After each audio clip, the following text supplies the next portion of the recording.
So I've rewritten this stuff about I and T and O, the person P and the domain W. But before I read that, I want to use this system. I mean, it's an old thing. This is me trying to write down some formalism, and I've written before. I'm redoing it, trying to get it right, trying to state it the way I'd like.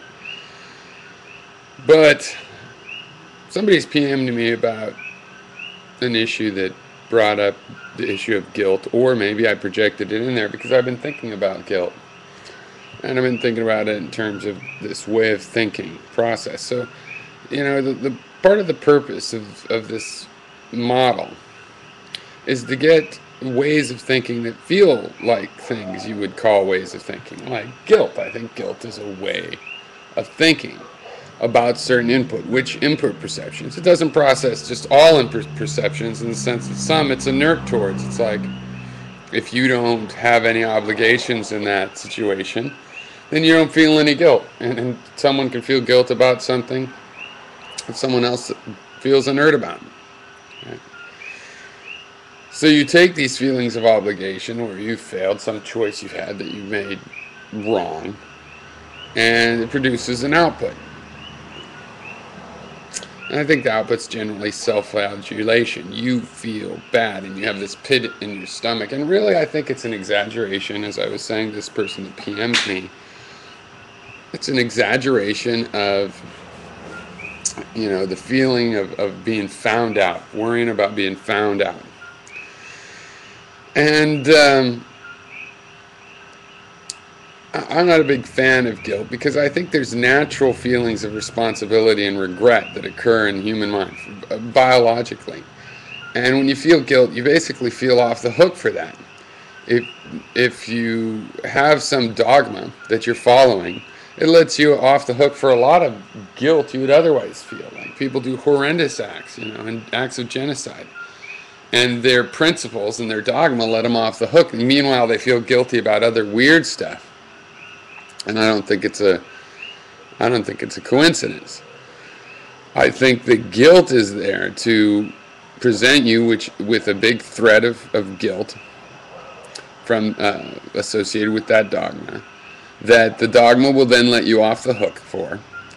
And this fear, there is a cycle that keeps you hooked to the dogma. And if you release yourself from guilt and from a dogma, you have to do both. If you try to release yourself from the guilt and stay with the dogma, it doesn't work too well. But if you release yourself from both, you might feel a little wobbly, but basically you can rely on the natural feelings of right and wrong and regret that you naturally will have without your dogma and your little guilt machine. Okay. Now, in terms of ITO, the point is to look at what kind of experiences invoke guilt as a possible way of thinking.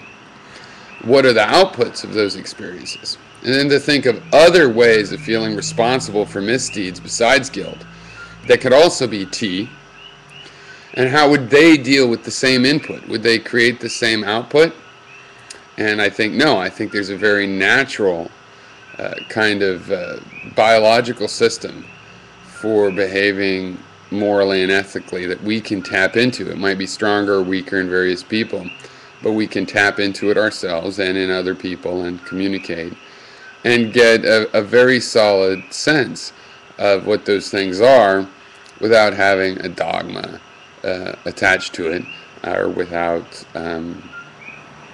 without the self-flagellation that happens. And that's one of the rewards.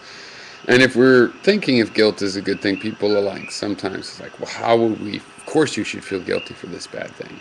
The question really is, taking the input, you've done something wrong, this way of thinking, guilt versus some other way of thinking, which one creates the output of what you want to have happen? So the question is, what do you want to have happen when you've done something wrong?